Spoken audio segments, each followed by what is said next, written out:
Alright everyone, we start off today weighing in a little bit more on the Elon Musk Twitter deal. It's supposedly kinda sorta on hold because Musk is waiting for a follow-up on the report that only 5% or less of Twitter users are fake, like they're bots or whatever. The worry is that it's more than the official internal report actually suggests.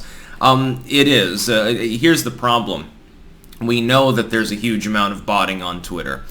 It's self-evident. You can look, for instance, link in the description archived, of course. It's interesting, NPR actually making a tweet about this. NPR supposedly has almost 9 million followers, but they fail to get 300 or 400 people to like pretty much every post that they make, unless it's part of a real high-end trending story. This is the case with MSNBC. This is the case with CNN. It's certainly the case with the New York Times, with Vox, Salon, HuffPost, all of these others, Vice News. Virtually the entire legacy media and missing link media use botnets. Xinhua News of China is probably the greatest example. You got millions and millions of followers. Sometimes you get a little bit of engagement on a post. The average seems to be like maybe 50 people. It's impossible to comprehend a situation where a site that clearly isn't dying, there's plenty of engagement on the site between people, would have accounts that have such gargantuan numbers of followers but have virtually no engagement. I realize some people sign up for automatic lists and stuff. When they sign up for Twitter, it says, oh, here are some pages you can follow. You're interested in the news or whatever. Why is it that none of those individuals who, somebody was trying to say that the other day, that this was the result of the, you sign up for Twitter and it's recommended accounts, so people just click on CNN or whatever. If they're so interested in news and they've chosen to follow the site, why are they never engaging with the content? This is not limited to Twitter, though. This is the case on virtually all old tech sites. YouTube has an enormous amount of botting on the site. They claim that they've cracked down. That's not the case. Again, look at the friggin' engagement on the videos for like CNN or Xinhua and some of the others, and you'll quite clearly see this. This became prevalent years and years ago, and it was interesting because you could look, back when they were on the mainline net, at something like InfoWars, a site like that. The Babylon Bee comes to mind. Some satire, infotainment, new media, missing link that wasn't highly corporatized. It wasn't part of the same network that apparently shares their botnets, if these various pages are any indicator. They actually had high engagement. We're talking tens, hundreds of thousands of people. People like myself, I have a relatively high level of engagement. At this point, much of it no longer even on the mainline tech platforms. A lot of it's on like BitChute and Rumble and stuff like that. Minds.com. You wouldn't see the kind of discrepancies mathematically that you see here between some of the big corporate sites, some of the big pundit names. I'm focusing just on news and politics at the moment, but it goes way beyond that. Entertainment, satire, and so forth. You would not expect to see a situation in which almost unanimously they have such low engagement. It's like less than 1% in most cases. If an independent content creator had less than 1% engagement, they have 1 million subscribers and 2 people watch their video, at some point people would say one of two things is the case. They're completely dead in the water as far as anyone's attention towards them, or they're botting. And the legacy media would attack, someone like me. If we had this problem, they'd say, whoa, the rampant problem of botting on YouTube and Twitter. I suggest that Elon Musk look very carefully at some of these larger corporate pages on Twitter. I would still go through with the deal. The fact that the legacy media is botting is an opportunity for you to ban them off the platform. And then when they complain, it'll be extremely hilarious because they've openly encouraged independent minds and independent media to be banned repeatedly. I would also like to say one other thing that's kind of related to this, which is the SEC filing that Musk apparently did 10 days too late, and now the feds are looking into it. I'm hazarding a guess it was on purpose. Elon Musk did not get where he was, becoming the richest man in the world, by not knowing how to file an SEC report on investment or on a suggested deal.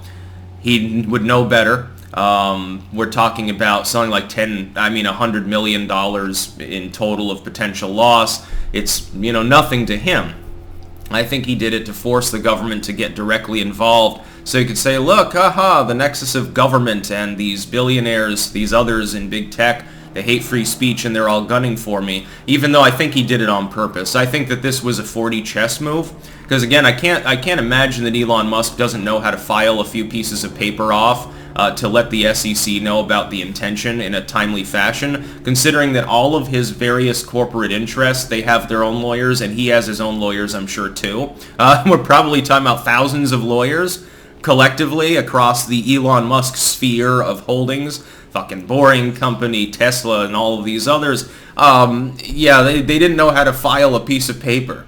They decided to wait an extra week and a half inexplicably for absolutely no reason. I think that was on purpose to draw attention actually to the acquisition deal. By the way, if Musk were to withdraw, he pays $1 billion to do so, Twitter's stock would collapse outright and Twitter may end up dying off or having to suck someone else off to buy them out. It'd be very funny if that were to happen, because then Truth Social would immediately become dominant. You do realize that Elon Musk has been giving slightly double messages with regards to Truth Social and Trump and so forth. Just to be clear, there might be something behind the scenes that's going on here that goes far beyond actually wanting to obtain Twitter. Although, again, I hope that he does. I hope it goes through. The SEC fines him $100 million. He doesn't really care. And then the site can be restored to some semblance of decent working order. The way to tackle this would not be to say, oh, well, there's actually 6% bots on Twitter, so I'm not going to acquire it. The response should be acquire it and then purge the bots. And then watch as the follower counts. If you can identify these bots, and you've got the capability of doing that, Google could do it better than Twitter, certainly Meta or something.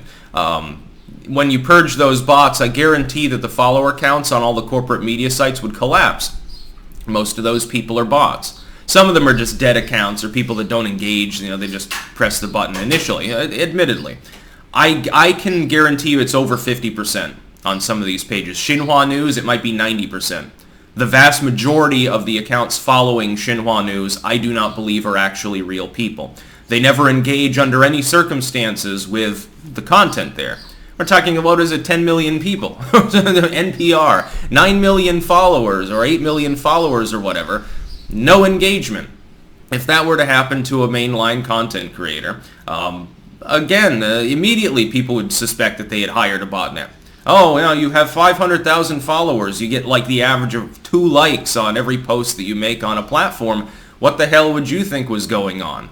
It's obviously, someone clicked to follow supposedly, so I'm assuming some of them would engage with it if they were real people. The answer is it's just a bot network, and that the bots haven't been specifically programmed to interact with content because it looked too suspicious because they didn't figure out how to semi-randomize it or something like that.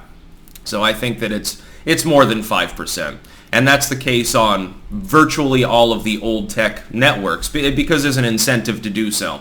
The algorithms already promote these sites. They especially like it if they see a lot of people following the content. The engagement apparently is not taken into consideration on a lot of these sites. It's rather like on YouTube, it's whether you're priority or not. So the corporation automatically gets recommended constantly. If you watch one of my videos, you will most often see a bunch of junk from the legacy media, CNN, Fox, etc. in the recommended list on the side. You will very rarely see any independent content there. That's because we've all been blacklisted effectively by YouTube. On Twitter, it's a little bit different. The push to follow these things happens when you initially sign up, or it's suggested, depending on the categories that you choose that you like. But one would think if they were real people clicking through, that there would be higher engagement. It's not even 1% on most of these pages. No, there's no botting going on whatsoever. Even if these sites aren't buying up bot networks, the bot networks exist and probably follow these accounts anyway. There are a hell of a lot of slacktivists out there who would probably love to manage a little botnet and make it look like the legacy media was more popular because to fight the Nazis or some stupid shit like that. They've been told that there's a massive problem with these things. Of course it happens. And the botnets are shared among these legacy media groups. NPR might not even have 1 million followers left once he purged all the bots that are following it. That's about all. Peace out.